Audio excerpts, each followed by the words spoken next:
currently, Vlad the Bad has a Ukraine fixation. Xi Jinping has got a Taiwan fixation, opposite ends of Eurasia.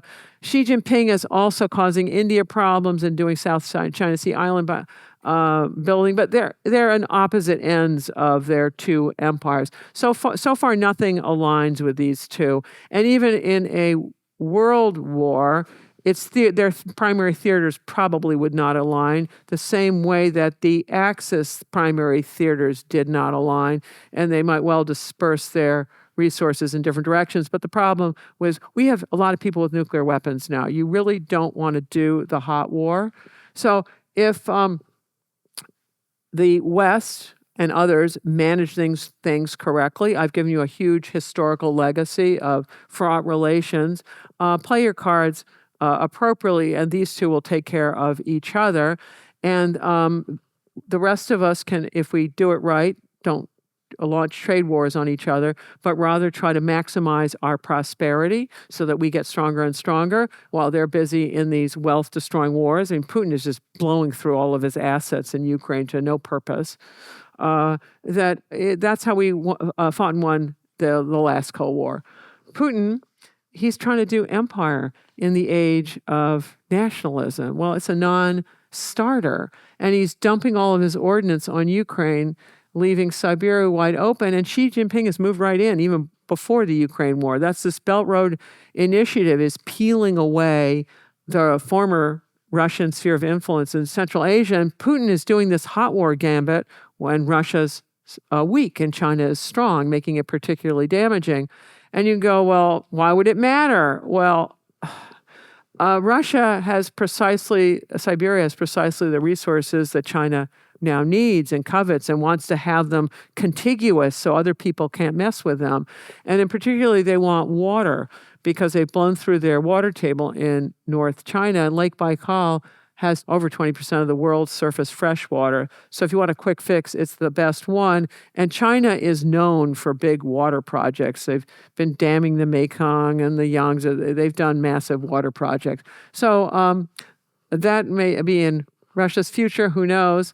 And Xi Jinping now holds all of the cards.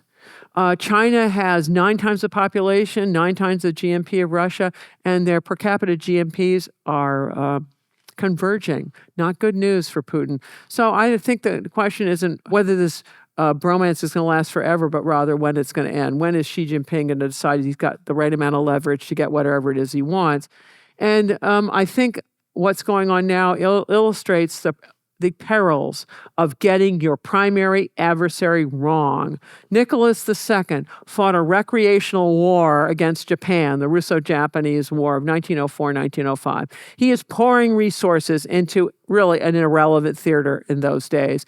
Instead of taking those resources and putting it into a railway system that European Russia desperately needed to face off Germany, which it does within the decade and loses, he is overthrown in part because of bread riots in St. Petersburg, because no foreign aid can get in because he has inadequate railway system. They'll be built later, and they'll be good for Lend-Lease. So he and his family wind up shot in a Siberian basement. It takes a decade to play out.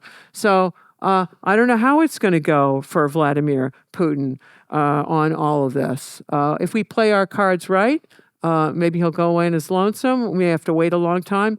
On the other hand, if we get into a hot war, nuclear war, and in the meantime, if the United States kills off its alliance system, which is one of its greatest strengths, by doing a gratuitous trade war on our allies, and then we have a dust up with China, well, let's think about this.